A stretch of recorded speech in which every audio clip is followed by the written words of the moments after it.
We finally met. We started by texting a bit, but it felt so impersonal the conversation stayed at a surface level. The deepest we really got was talking about Paul and me briefly divulging what Cambodian prison was like. Over the 3 weeks between our first text exchange and our meetup we only texted maybe 5 times, and each time it started to get into heavy subjects one of us would end the conversation. During that time though I did spend more time with Paul. My mother began watching him at her house again, and that gave us time to bond. I even had some one-on-one time with him when we went to get ice cream together one day. It's amazing how resilient kids are. He just goes with the flow of everything. He still calls me Rhino, but maybe I'll get the dad title soon. One day this past week, when Kevin came by to pick up Paul, he asked to talk again. This time he had a job offer for me, which had me getting pissed. Then he elaborated that it wasn't really an offer but more of a lead. His brother owns a construction company and is looking for an estimator. Kevin told his brother I was once an architect, and his brother said he'd give me an interview if I was interested. He left his brother's card with me. I really want to hate Kevin,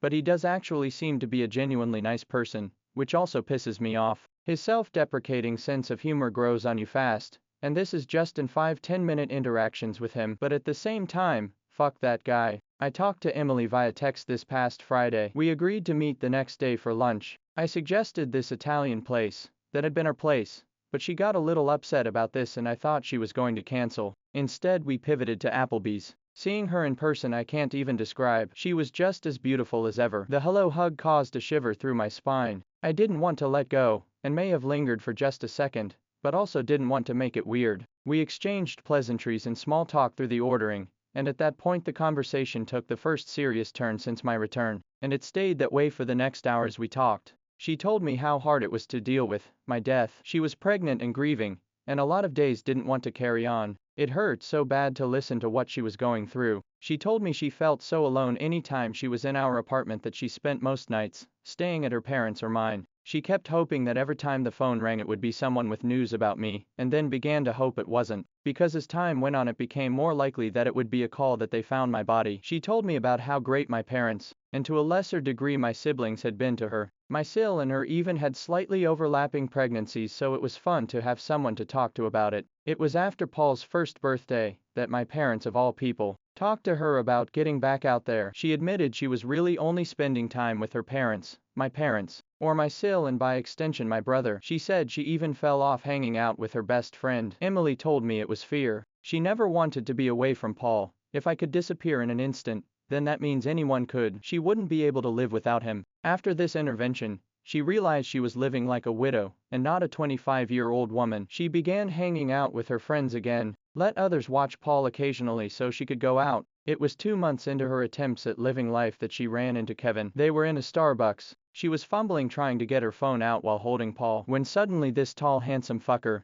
my words, comes up and scans his phone. Buying her coffee and muffin, they strike up a conversation while waiting. When her order gets called, he grabs it and hands it to her along with a business card with his cell number on it. Kevin owns a screen printing shop. Tells her, no pressure, but I'd like to get to know you better. Then they part ways. She called him the next day. 4 months later, she introduced Paul to him. A year later, they moved in with him, and a few months ago they got engaged. She shook her head, looked up at me and said, I love you. I never stopped, but I love Kevin too, and I'm marrying him. It's not fair. I know it's not fair. You didn't do anything wrong, but I had to move on. I spent years thinking you had died. When you came back I was so happy, but also so guilty. I cut her off there. You have nothing to feel guilty about. I fucked up and cost myself everything. I always knew you'd likely moved on, and I don't fault you for that. I was gone. There was no reason for you to believe I was coming back, but I did dream that I'd find my way back, and you'd be there when I returned. I realized that was unrealistic. I'm sorry for putting you in this position now. She said,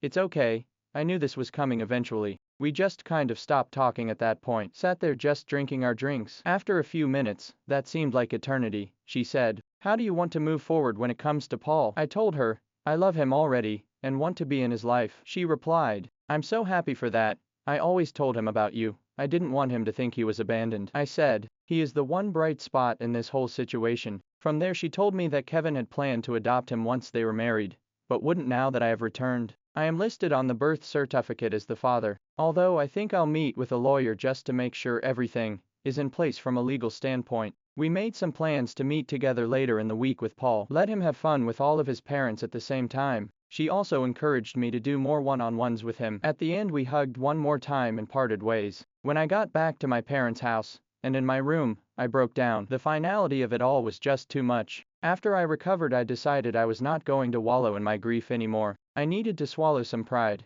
and get on track to do something with myself. The next day I called Kevin's brother and did an interview that day. He hired me. This is the first step towards moving on.